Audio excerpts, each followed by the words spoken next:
Hello students, कैसे हैं आप? Very good. ओके बच्चों, आपको डेली अपना टारगेट फिक्स करना है और अपनी मंजिल को छोटे छोटे स्टेप्स में डिवाइड कर लेना है, क्योंकि कोई भी जर्नी एक पहले कदम से स्टार्ट होती है। तो आपको अपनी भी सफलता रूपी जो यात्रा है, सफलता और सक्सेस रूपी जो जर्नी है, इसको छोटे छोटे कदमों से शुरू करना है और हर एक कदम को हासिल करने के बाद अपने को बधाई देना है, अपने को अप्रिशिएट करना है कि आपने ये मंजिल हासिल कर ली।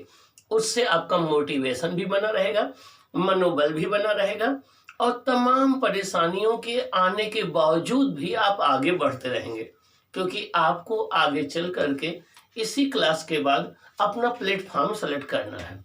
जो प्लेटफॉर्म आप सेलेक्ट करेंगे वो पूरी लाइफ का आपका एम हो जाएगा, वही आपकी लिवलीहुड जिंदगी डिसाइड कर देगा।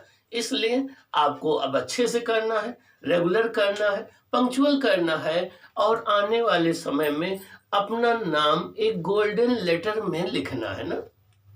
ओके डियर स्टूडेंट्स, इसके प्रीवियस क्लास में हम लोगों ने ये देखा कि अगर कोई सर्किट है जिसमें रजिस्टर्स कनेक्टेड हैं, सेल्स कनेक्टेड हैं, लेकिन वो एक सिंपल सर्किट है, तो उसमें हम करंट और वोल्टेज की वैल्यू का कैलकुलेशन ओम्स लॉ से कर सकते हैं। और अगर और भी रजिस्टर्स और सेल्स कनेक्टेड हैं तो हम वहाँ सीरीज और पैरेलल कॉम्बिनेशन का यूज कर सकते हैं। लेकिन कई ऐसी सिचुएशन आएगी जहां पर आप उसको सीरीज या पैरेलल में सिंपलीफाई नहीं कर सकते हो। ऐसी सिचुएशन में अगर आप करंट कैलकुलेट करना चाहते हो, वोल्टेज कैलकुलेट करना चाहते हो डिफरेंट ब्रांचेज में और सिंपलीफाई करना चाहते हो सर्किट को, तो आपको अलग मेथड यूज करना पड़ेगा। उसके लिए किरचॉफ लॉ का यूज करते हैं। हमारे किरचॉफ साहब फिजिक्स के प्रोफेसर थे जर्मनी में, और इन्होंने इनका जन्म 1824 में हुआ था। इनकी मृत्यु डेथ हुई थी 1889 में। और इन्होंने कॉम्प्लिकेटेड सर्किट को सॉल्व करने के लिए ओम्स के लॉ को और एक्सटेंडेड फॉर्म में दिया और कॉम्प्लिकेटेड सर्किट को सॉल्व करने के 2 रूल्स दिए, जिन्हें आपने किरचॉफ लॉ दिया, जिन्हें आपने किरचॉफ रूल का नाम दिया। ओके जिसके विषय में कहीं कहीं मेंशन है कि इन्होंने अपना रूल 1845 में दिया, जैसा गूगल बाबा बोलते हैं। कहीं कहीं मेंशन है कि इन्होंने 1842 में दिया और कहीं कहीं मेंशन है कि 1882 में दिया। हालांकि इसका मैटर नहीं है, आपको बस ये जानना है कि किरचॉफ जो है, इनका पूरा नाम था गुस्ताव रॉबर्ट किरचॉफ, और ये फिजिक्स के प्रोफेसर थे। इन्होंने मैथमेटिक्स में भी काम किया है, मैथमेटिकल फिजिक्स में भी काम किया है। और इन्होंने अपने 2 रूल दिए, जिसमें फर्स्ट रूल को हम लोग जंक्शन रूल बोलते हैं और सेकंड रूल को हम लोग लूप रूल बोलते हैं। Junction rule law of conservation of charge पर बेस्ड है, लूप रूल जो है law of conservation of energy पर बेस्ड है, और ये एसी और डीसी दोनों सर्किट के लिए अप्लाई होता है। बस प्रॉब्लम आती है अगर हाई फ्रिक्वेंसी की करंट या वोल्टेज है तब प्रॉब्लम आती है, लेकिन दोनों के लिए अप्लीकेबल है। और अगर सर्किट में कैपेसिटर कनेक्ट है तब भी अप्लीकेबल होता है। बस आपको कैपेसिटर को एक वोल्टेज सोर्स की तरह ट्रीट करना है और उसके पोटेंशियल को भी इक्वल टू Q/C कंसीडर करना है। बाकी वहां भी आप इसको अप्लाई कर सकते हैं। तो आपने प्रीवियस क्लास में किरचॉफ फर्स्ट लॉ के विषय में डिस्कस किया, आपने सेकंड लॉ के विषय में डिस्कस किया, उस पर बेस्ड हमने एग्जाम्पल सॉल्व किए थे और आपके एग्जाम के लिए ये इम्पोर्टेंट है। आइए हम अब आगे बढ़ते हैं, क्योंकि हमें आगे भी बढ़ते रहना है और साथ साथ पढ़ते भी रहना है। तो हमें इस तरीके से बैलेंस करना होगा कि हम कोर्स भी आगे बढ़ाते रहें और आपकी प्रॉब्लम भी सॉल्व होती रहे। तो अब इसके बाद किरचॉफ सेकंड लॉ का जो एप्लीकेशन है, फर्स्ट लॉ का एप्लीकेशन, ये एप्लीकेशन हम लोगों को देखने को मिलेगा व्हीटस्टोन ब्रिज में। कहाँ पर? व्हीटस्टोन ब्रिज में। तो आज का हमारा टॉपिक है व्हीटस्टोन ब्रिज। तो आज हम व्हीटस्टोन ब्रिज के विषय में डिस्कस करेंगे। व्हीटस्टोन ब्रिज जो है एक अननोन रेजिस्टेंस फाइंड आउट करने का एक बेहतर मेथड है। व्हीटस्टोन ब्रिज जो है एक अननोन रेजिस्टेंस फाइंड आउट करने का एक मेथड है। ये किरचॉफ लॉ पर बेस्ड है और इसकी हेल्प से हम जो है वो अननोन रेजिस्टेंस को फाइंड आउट कर सकते हैं। तो आज हम डिस्कस करेंगे कि बैलेंस्ड व्हीटस्टोन ब्रिज क्या होता है, अनबैलेंस्ड व्हीटस्टोन ब्रिज क्या होता है, बैलेंस्ड व्हीटस्टोन ब्रिज की कंडीशन क्या होती है, ये डिस्कस करेंगे। उसके बाद हम लोग बैलेंस्ड व्हीटस्टोन ब्रिज की प्रिंसिपल पर मीटर ब्रिज है जो कि आपके यहाँ एक्सपेरिमेंट में भी लगा हुआ है, हम मीटर ब्रिज की बात करेंगे। मीटर ब्रिज के बाद हम लोग पोटेंशियोमीटर की बात करेंगे, फिर पोटेंशियोमीटर के एप्लीकेशन की बात करेंगे। उसी के साथ ये सेकंड यूनिट आपकी फिनिश हो जाएगी। फिर हम लोग थर्ड यूनिट चैप्टर 4 पर आ जाएंगे, मूविंग चार्ज एंड मैग्नेटिज्म पर। ओके, आइए हम डिस्कस करते हैं कि क्या है। आइए, आज की हेडिंग है व्हीटस्टोन ब्रिज। क्या? Wheatstone bridge. तो हमारा टॉपिक है व्हीटस्टोन ब्रिज। हम देखते हैं कि व्हीटस्टोन ब्रिज है क्या और इसको कैसे हम एनालिसिस करते हैं। आइए हम डिस्कस करते हैं। It is an application of Kirchhoff's rule. ये जो भी आपने प्रीवियस क्लास में किरचॉफ का फर्स्ट लॉ पढ़ा, किरचॉफ का सेकंड लॉ पढ़ा, उसी लॉ का ये एप्लीकेशन है। क्या है? एप्लीकेशन है। Second point, it is use to find out the value of an unknown resistance. एक अननोन रेजिस्टेंस की वैल्यू फाइंड आउट करने के लिए हम बैलेंस्ड व्हीटस्टोन ब्रिज का यूज करते हैं। गैल्वेनोमीटर क्या होता है इसके विषय में बता दें। गैल्वेनोमीटर एक ऐसी डिवाइस होती है जो हमें ये बताती है कि किसी सर्किट में करंट प्रेजेंट है या नहीं प्रेजेंट है, और प्रेजेंट है तो वो किस डायरेक्शन में फ्लो करेगी। तो दो बातें बताती है, एक ये बताती है कि करंट प्रेजेंट है या नहीं प्रेजेंट है, दूसरा ये बताती है कि अगर प्रेजेंट है तो किस डायरेक्शन में फ्लो करेगी। तो गैल्वेनोमीटर में कोई प्लस माइनस नहीं होता है, इसमें पोलैरिटी नहीं होती है। तो गैल्वेनोमीटर एक ऐसी डिवाइस है जो किसी सर्किट में करंट के प्रेजेंस को डिटेक्ट करता है और करंट की डायरेक्शन को बताता है। ओके, आइए सर्किट हम देखते हैं। यहाँ देखिए, ये एक सर्किट है, इसमें 4 रेजिस्टेंस हमने यूज किया है। देखिए, R1, R2, R3, R4, R1, R2, R3, R4, और इनको इस तरीके से कनेक्ट किया गया है। देखिए कि ये एक स्क्वायर बना रहे हैं। देखिए एक स्क्वायर बना रहे हैं ना, A B C D, A B C D, ये एक स्क्वायर बना रहे हैं। अब इस स्क्वायर में देखिए 2 डायगोनल हैं, एक BD डायगोनल है, एक AC डायगोनल है, एक BD डायगोनल है, एक AC डायगोनल है। BD डायगोनल में देखिए हमने क्या कनेक्ट किया है, गैल्वेनोमीटर। क्या कनेक्ट किया है? गैल्वेनोमीटर। तो इसको हम बोलते हैं गैल्वेनोमीटर आर्म। क्या बोलते हैं? Galvanometer arm. और AC डायगोनल में देखिए हमने क्या कनेक्ट किया है, बैटरी कनेक्ट किया है। क्या कनेक्ट किया है? बैटरी। तो इसको बैटरी आर्म बोलते हैं। तो इसमें 2 डायगोनल हो गए, एक BD और एक AC। एक आर्म में आपने गैल्वेनोमीटर कनेक्ट किया है, दूसरे आर्म में आपने सेल कनेक्ट किया है। तो एक को हम बैटरी आर्म या सेल आर्म बोलते हैं, एक को गैल्वेनोमीटर आर्म बोलते हैं। हाँ, लेकिन बच्चों अगर आप ये आर्म चेंज कर दो तब भी कोई फर्क नहीं पड़ेगा। आप गैल्वेनोमीटर वाली आर्म को सेल आर्म कर दो और सेल आर्म को गैल्वेनोमीटर आर्म कर दो, तब भी व्हीटस्टोन ब्रिज पर कोई इफेक्ट नहीं पड़ेगा। इसका मतलब बैटरी आर्म और गैल्वेनोमीटर आर्म एक दूसरे में इंटरचेंज की जा सकती है। अब आगे देखिए, ये एक सेल लगा हुआ है जिसका EMF E है। हमने अपने कन्वीनियंस के लिए इसके इंटरनल रेजिस्टेंस को नेग्लेक्ट कर दिया है, हम इसको आइडियल सेल मान के चल रहे हैं। देखिए यहाँ पहली आर्म AB है जिसमें हमने R1 रेजिस्टेंस कनेक्ट किया है, और दूसरी आर्म देखिए ये आपकी AD है जिसमें हमने R2 रेजिस्टेंस कनेक्ट किया है। R1 R2 इन दोनों की वैल्यूज मुझे पता है, ऑलरेडी नोन है। BC में देखिए वो रेजिस्टेंस कनेक्ट करते हैं जो अननोन होता है, जिसकी वैल्यू फाइंड आउट करना होता है। और CD में हम एक स्टैंडर्ड रेजिस्टेंस कनेक्ट करते हैं जिसकी वैल्यू को हम चेंज कर सकें। CD में हम एक स्टैंडर्ड रेजिस्टेंस को कनेक्ट करते हैं जो मैग्नेट या कांस्टेंटन का बना होता है, जिसकी वैल्यू हम चेंज कर सकें। CD को स्टैंडर्ड आर्म बोलते हैं, इसको अननोन आर्म बोलते हैं। ओके। बीडी में डायगोनल में एक गैल्वेनोमीटर कनेक्ट होता है। इसका रेजिस्टेंस, गैल्वेनोमीटर के रेजिस्टेंस को हम लोग जो है, गैल्वेनोमीटर के रेजिस्टेंस को हम लोग आरजी से डिनोट करते हैं, और ये बीडी डायगोनल में कनेक्ट होता है। अब ये तो रहा सर्किट, इसको ब्रिज इसलिए कहते हैं, देखिए ब्रिज जैसा बना रहा है, यहाँ ऊपर से ऐसे जाए या ऊपर से ऐसे जाए, इसलिए इसको ब्रिज कहते हैं। अब हम देखें करंट का डिस्ट्रीब्यूशन कैसे है। करंट का डिस्ट्रीब्यूशन पहले देखें। यहाँ सेल से करंट आई यहाँ से फ्लो करना स्टार्ट की। जब ये एक पॉइंट पर करंट पहुंची तो इसने देखा कि इसके पास दो रास्ते थे, एक ए बी और एक ए डी। एक ए बी एक ए डी। ए बी में हमने सपोज कर लिया कि I1 करंट चली गई। ए बी में मैंने सपोज किया कि I1 करंट चली गई, तो R1 में I1 करंट चली गई, और AD में हमने I2 करंट सपोज कर लिया, तो R2 में I2 करंट चली गई। अब हम पॉइंट बी पर पहुंचे।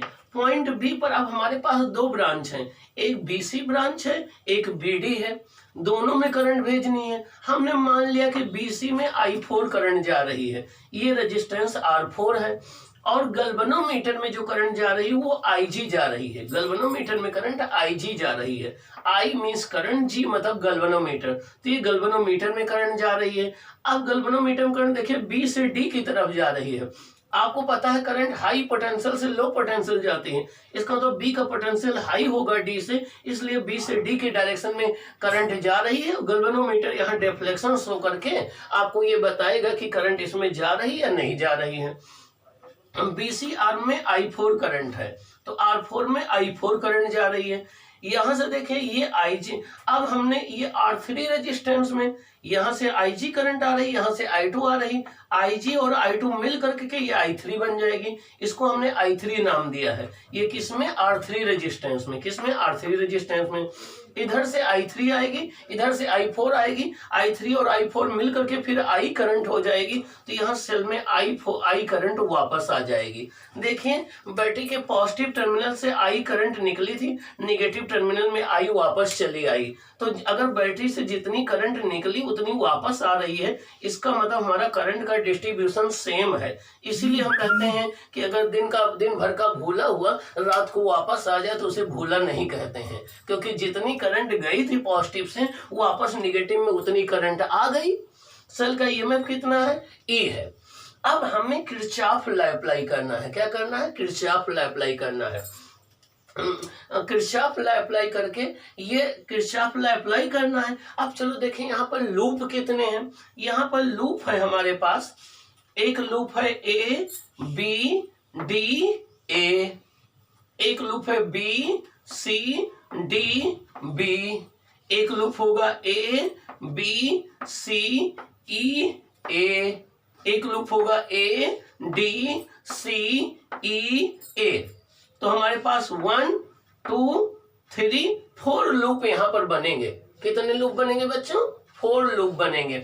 मैं फिर से नाम बता दूं, एक बनेगा A B C E A, दूसरा बनेगा A D C E A, तीसरा बनेगा A B D A, अगला बनेगा B C D B। इतने लूप बनेंगे, लेकिन हमें सारे लूप को नहीं कंसीडर करना है। हमें यहाँ 2 ही लूप से हमारा कैलकुलेशन हो जाएगा। तो एक लूप हम लेंगे A B D A और किरचॉफ सेकंड लॉ अप्लाई करेंगे। एक लूप लेंगे B C D B और किरचॉफ सेकंड लॉ अप्लाई करेंगे। तो आइए हम देखते हैं कि किरचॉफ लॉ अप्लाई करके आप इक्वेशन कैसे लिखेंगे। तो देखिए अब हम एनालिसिस करने चल रहे हैं सर्किट की। क्या? सर्किट की एनालिसिस करने चल रहे हैं। तो देखिए एनालिसिस कैसे करेंगे। By Kirchhoff loop rule in the loop A B D A। हमने कौन सा लूप सेलेक्ट किया है students? A B D A, A B D A हमने लूप सेलेक्ट किया है। अब चलिए हम स्टार्ट करते हैं पॉइंट A से। तो देखिए पॉइंट A से B जब आप जाएंगे तो आपको कौन सा रेजिस्टेंस मिलेगा? R1 मिलेगा। R1 में करंट कितनी है, I1 है, तो पोटेंशियल ड्रॉप कितना होगा, I1 R1 होगा। लेकिन जब आप A से B की तरफ चलेंगे तो करंट की डायरेक्शन में चलेंगे, करंट की डायरेक्शन में चलने पर पोटेंशियल ड्रॉप होता है, इसलिए क्या लिया जाता है, निगेटिव साइन के साथ IR का प्रोडक्ट। तो यहाँ क्या लेंगे, -I1 R1। देखिए मैंने क्या लिखा है, -I1 R1 लिखा है। अब आप A से B पहुंच गए, अब आप B से D जा रहे हैं, B से D जाएंगे तो देखिए गैल्वेनोमीटर रास्ते में मिलेगा। गैल्वेनोमीटर का रेजिस्टेंस हमने कितना कंसीडर किया है, Rg कंसीडर किया है। R मतलब रेजिस्टेंस, G मतलब गैल्वेनोमीटर। तो करंट कितनी जा रही, Ig। तो देखिए हम करंट की डायरेक्शन में चल रहे हैं B से D तक, तो करंट की डायरेक्शन में चलेंगे तो पोटेंशियल ड्रॉप कितना होगा, Ig इंटू Rg। क्या, Ig इंटू Rg। लेकिन करंट की डायरेक्शन में चल रहे तो माइनस में लेंगे हम, तो ये हो गया Ig इंटू Rg। Rg क्या है, गैल्वेनोमीटर का रेजिस्टेंस। Rg क्या है, गैल्वेनोमीटर का रेजिस्टेंस। अब आप B से D पहुंच चुके, अब आपको D से A जाना है। यहाँ थोड़ा बड़े ध्यान से देखिए, D से जब आप A की तरफ आएंगे तो आप करंट के अपोजिट चल रहे हैं। जब करंट के अपोजिट हम लोग चलते हैं तो पोटेंशियल राइज करता है, और पोटेंशियल राइज करने में IR का प्रोडक्ट पॉजिटिव लिया जाता है। अब आप D से जब A चलेंगे तो करंट कितनी मिल रही, I2, रेजिस्टेंस कितना है, R2, तो पोटेंशियल राइज कितना होगा, I2 इंटू R2। लेकिन करंट के अपोजिट चल रहे हैं तो प्लस साइन के साथ, तो plus I2 R2 equal to 0। ये फर्स्ट इक्वेशन हमने कंसिडर कर लिया। ये बात समझ में आ गई सभी स्टूडेंट्स के, आप बताइए। वेरी गुड, ये फर्स्ट आ गया। अब हम दूसरा लूप कंसीडर कर रहे हैं। दूसरा लूप है हमारे पास B C D B, B C D B। अब हम इस लूप को कंसीडर करेंगे। देखिए ये लूप हमने कंसीडर किया, चलो हम B से चलना शुरू करते हैं। B से किधर चल रहे हैं, C की तरफ। B से किधर चल रहे हैं, C की तरफ। रेजिस्टेंस कौन मिलेगा, R4। रेजिस्टेंस क्या मिलेगा, R4। करंट कितनी है, I4। तो पोटेंशियल ड्रॉप कितना हो जाएगा, V इक्वल टू IR होता है, तो I4 इंटू R4। लेकिन करंट की डायरेक्शन में चल रहे हैं तो कैसे लेंगे, माइनस साइन के साथ, तो हो जाएगा -I4 R4। अब B से C पर पहुंच गए, अब आप C से D चलेंगे। तो देखिए C से D जब आप चलेंगे तो करंट I3 के अपोजिट चलेंगे। I3 इधर जा रही है D से C, और आप चल रहे हैं C से D, तो करंट के अपोजिट चलेंगे तो पोटेंशियल राइज करेगा, और पोटेंशियल राइज करता है तो IR का प्रोडक्ट पॉजिटिव होता है। तो यहाँ पोटेंशियल ड्रॉप, पोटेंशियल राइज कितना होगा, I3 इंटू R3। क्या, I3 इंटू R3। लेकिन पोटेंशियल राइज हो रहा है मतलब पोटेंशियल इंक्रीज कर रहा है तो प्लस में लेंगे, प्लस हमने ले लिया। अब आप D से B चलेंगे, D से B हम मूव करेंगे तो हमें गैल्वेनोमीटर मिलेगा। करंट कितनी है, Ig, रेजिस्टेंस कितना है, Rg। लेकिन करंट के अपोजिट चल रहे हैं तो पोटेंशियल राइज करेगा, plus Ig Rg equal to 0। ये सेकंड इक्वेशन आ गया। ओके, अब हम क्या करने जा रहे हैं, देखिए, if we adjust R1 R2 R3 and R4 in such a way that BB equal to BD। ये बड़ी इंपॉर्टेंट बात है, फिर से सुनो बच्चों। हमें R1 R2 R3, देखिए 4 रेजिस्टेंस है, R1 R2 R3 R4। इन चारों रेजिस्टेंस को इस तरीके से एडजस्ट कर लेना है कि जितना पोटेंशियल B पॉइंट का हो जाए उतना ही पोटेंशियल D पॉइंट का हो जाए। जितना पोटेंशियल B पॉइंट का हो जाए वही पोटेंशियल D पॉइंट का हो जाए, दोनों सेम पोटेंशियल पर आ जाएं। और आपको पता है कि BD ब्रांच में करंट फ्लो करती है पोटेंशियल डिफरेंस की वजह से। अगर पोटेंशियल डिफरेंस नहीं रहेगा तो करंट नहीं फ्लो करेगी। तो आप इस तरीके से एडजस्ट कर दीजिए कि B का पोटेंशियल D के बराबर हो जाए, तो BD ब्रांच में कोई करंट नहीं जाएगी। BD ब्रांच में कोई करंट नहीं जाएगी तो ये गैल्वेनोमीटर यूजलेस हो जाएगा, इसको हम यहाँ से हटा सकते हैं, इसका कोई यूज नहीं रहेगा। तो if we adjust R1, R2, R3 and R4 in such a way that BB equal to BD, हम इस तरीके से एडजस्ट करें R1, R2, R3, R4 की वैल्यू कि जो B का पोटेंशियल हो वही D का हो, तो B और D के बीच में पोटेंशियल डिफरेंस 0 होगा। अब करंट देखिए क्या होती है, करंट होती है तो BD ब्रांच में करंट देखिए कितनी होगी, करंट इक्वल टू होता है पोटेंशियल डिफरेंस अपॉन रेजिस्टेंस, तो BB minus BD upon RG, और BB बराबर BD हो जाएगा, BB इक्वल टू BD हो जाएगा। तो पोटेंशियल डिफरेंस कितना आएगा, 0, 0 अपॉन RG करंट क्या आ जाएगी, 0 आ जाएगी। कोई करंट गैल्वेनोमीटर में नहीं फ्लो करेगी, कोई करंट गैल्वेनोमीटर में नहीं फ्लो करेगी। कब, जब B का पोटेंशियल D के इक्वल हो। क्या, B का पोटेंशियल D के इक्वल हो। तो कोई करंट इस गैल्वेनोमीटर में नहीं जाएगी और गैल्वेनोमीटर कोई डिफ्लेक्शन नहीं शो करेगा। हम कहेंगे ये जीरो डिफ्लेक्शन में है या नल डिफ्लेक्शन में है। क्या? जीरो डिफ्लेक्शन में है और नल डिफ्लेक्शन में है। और जब जिस ब्रांच में कोई करंट नहीं जाती है उसको हम कभी भी आर इक्विवेलेंट में या कभी भी एनालिसिस में यूज नहीं करते हैं, तो ये यूजलेस हो जाएगा। अब इसमें कोई करंट अगर नहीं जाएगी तो होगा क्या, जरा बड़ा और इस केस में हम कहेंगे ये बैलेंस्ड व्हीट स्टोन ब्रिज है। क्या है? बैलेंस्ड व्हीट स्टोन ब्रिज है। तो सुन लीजिए बच्चों, बैलेंस्ड व्हीट स्टोन ब्रिज का मतलब ये होता है कि जितना पोटेंशियल बी का हो वही पोटेंशियल डी का हो, बीडी ब्रांच में कोई करंट ना जाए, गैल्वेनोमीटर में जीरो डिफ्लेक्शन रहे। तो ऐसा होने पर जो करंट ये I1 आई है बी पे पहुंचने पर डिवाइड तो होगी नहीं, तो incoming current equal to outgoing current. किससे? आपका फर्स्ट ला लगाइए, तो ये जो I1 है किसके बराबर हो जाएगी? I4 के। जो करंट यहाँ आई वही बी ए बी में जो करंट आ रही वही BC में चली जाएगी। अगर इसमें कोई करंट नहीं जाएगी तो I1 किसकी इक्वल हो जाएगी? I4 के। और यहाँ पर देखिए I2 जो करंट यहाँ D पर पहुंचेगी वही सीधे यहाँ DC में चली जाएगी, तो I2 किसकी इक्वल हो जाएगी? I3 के। ये बात फिर से सुन लीजिए, जब B का पोटेंशियल D के इक्वल हो जाएगा तो गैल्वेनोमीटर में तो कोई करंट जाएगी नहीं। जो करंट AB में I1 आ रही वही BC में चली जाएगी, तो AB और BC में सेम करंट हो जाएगी, R1 R4 में सेम करंट हो जाएगी। और सेम करंट सीरीज, तो R1 R4 सीरीज में हो जाएंगे। और जो करंट R2 में आ रही वही R3 में चली जाएगी, तो I2 इक्वल टू I3 हो जाएगी। तो R2 और R3 ये क्या हो जाएंगे? सीरीज में हो जाएंगे। क्या हो जाएंगे? सीरीज में हो जाएंगे। ओके, तो देखिए it is called balanced Wheatstone bridge. इसको बैलेंस्ड व्हीट स्टोन ब्रिज कहते हैं। जब बैलेंस्ड व्हीट स्टोन ब्रिज होगा तो I1 I4 के इक्वल हो जाएगा। ये I1 है, ये I4 है, ये करंट I1 I4 की इक्वल हो जाएगी। और AB ब्रांच और BC ब्रांच आपस में सीरीज में आ जाएंगे, R1 R4 सीरीज में आ जाएंगे। और I2 इक्वल टू I3 हो जाएगी, I2 equal to I3, R2 और R3 सीरीज में हो जाएंगे। ओके, अब IG कितनी हो जाएगी? जीरो। अब आप क्या करिए कि ये फर्स्ट इक्वेशन है तो यहाँ IG जीरो रखिए। देखिए यहाँ IG जीरो कर दीजिए तो आपका इक्वेशन क्या बनेगा? देखिए फ्रॉम इक्वेशन फर्स्ट, तो I1 इंटू R1 यहाँ IG जीरो हो जाएगा, तो 0 into RG plus I2 into R2 equal to 0। तो ये हो जाएगा I1 minus I1 R1 equal to minus I2 R2। यहाँ से I1 upon I2 equal to आ जाएगा R2 upon R1। I1 upon I2 equal to जाएगा R2 अपान R1। ये third equation हो गया। क्या हो गया? थर्ड इक्वेशन हो गया। ओके, अब हम क्या करें? ये देखिए सेकंड इक्वेशन है, यहाँ पर IG की वैल्यू 0 पुट कर दें। सेकंड इक्वेशन में IG की वैल्यू पुट कर दें 0, तो देखिए क्या हो जाएगा? ये माइनस I4 R4 बचेगा। देखिए माइनस I4 R4 बचेगा। ये आपका I3 R3 बचेगा, IG 0 हो जाएगा, तो ये वाला टर्म 0 हो जाएगा, इक्वल टू 0 आ जाएगा। तो यहाँ से आ जाएगा minus I4 R4 equal to minus I3 R3 हो जाएगा। यहाँ से I4 upon I3 equal to हो जाएगा R3 अपान R4 हो जाएगा।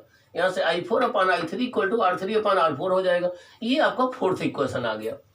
अब आप देखिए I1 इक्वल टू I4 तो अभी हम लोगों ने डिस्कस किया था, तो जहां पर I4 हो वहां पर I1 राइट कर दें, जहां I3 है वहां I2 राइट कर दें। तो I1 अपान I2 क्या आ जाएगा? R3 upon R4। I1 अपान I2 क्या आ जाएगा? R3 upon R4। देखिए ये भी I1 अपान I2 है और यहाँ ये भी देखिए I1 अपान I2 है। ये फिफ्थ इक्वेशन और थर्ड इक्वेशन को देखिए, फिफ्थ इक्वेशन और थर्ड इक्वेशन देखिए। ये I1 अपान I2 है R2 अपान R1, ये I1 अपान I2 है R3 अपान R4। इन दोनों इक्वेशन से हम क्या राइट कर सकते हैं? R2 upon R1 equal to R3 upon R4, R2 upon R1 equal to R3 upon R4। यह रिवर्स कर दीजिए, R1 upon R2 equal to R4 upon R3। R1 upon R2 मतलब क्या हुआ? देखिए R1 अपान R2 का मतलब ये हो गया, R1 अपान R2 का मतलब हो गया इन दोनों का रेशियो, इन दोनों के रेजिस्टेंस का ratio equal to R4 upon R3 मतलब इन दोनों आर्म का रेशियो। तो यहाँ पर जो रेजिस्टेंस लगे हैं वो और यहाँ पर जो लगे हैं इन दोनों का रेशियो इक्वल हो जाएगा किसके? R4 अपान R3 के। तो इन दोनों आर्म्स में लगे हुए रेजिस्टेंस का रेशियो इन दोनों आर्म में लगे हुए रेजिस्टेंस के रेशियो के इक्वल हो जाएगा। तो आपका आ जाएगा R1 upon R2 equal to R4 upon R3। इस कंडीशन को बोलते हैं balanced Wheatstone bridge condition. क्या? Balanced Wheatstone bridge condition. अगर हम R1 को P मान लें, और R2 को क्यों मान लें, R4 को हम R मान लें और R3 को यस मान लें, तो यहां से आ जाता है P/Q इक्वल टू R/S। तो कभी कभी आपके बोर्ड में ऐसा देते हैं P/Q इक्वल टू R/S, ये एक ही बात है, ठीक ना। तो इसको बोलते हैं बैलेंस्ड व्हीटस्टोन ब्रिज कंडीशन। क्या, बैलेंस्ड व्हीटस्टोन ब्रिज कंडीशन। और इस कंडीशन अगर व्हीटस्टोन ब्रिज बैलेंस कंडीशन में है तो इसमें कोई करंट नहीं जाएगी। गैल्वेनोमीटर इस ब्रांच में जो भी रेजिस्टेंस लगा होगा वो यूजलेस होगा। ये दोनों रेजिस्टेंस सीरीज में हो जाएंगे तो इनका इक्विवेलेंट हो जाएगा R1 प्लस R4। ये दोनों सीरीज में हो जाएंगे, इनका इक्विवेलेंट हो जाएगा R2 प्लस R3 और ये दोनों ब्रांच आपस में पैरेलल में हो जाएंगी। तो इसको बोलते हैं बैलेंस्ड व्हीटस्टोन ब्रिज कंडीशन।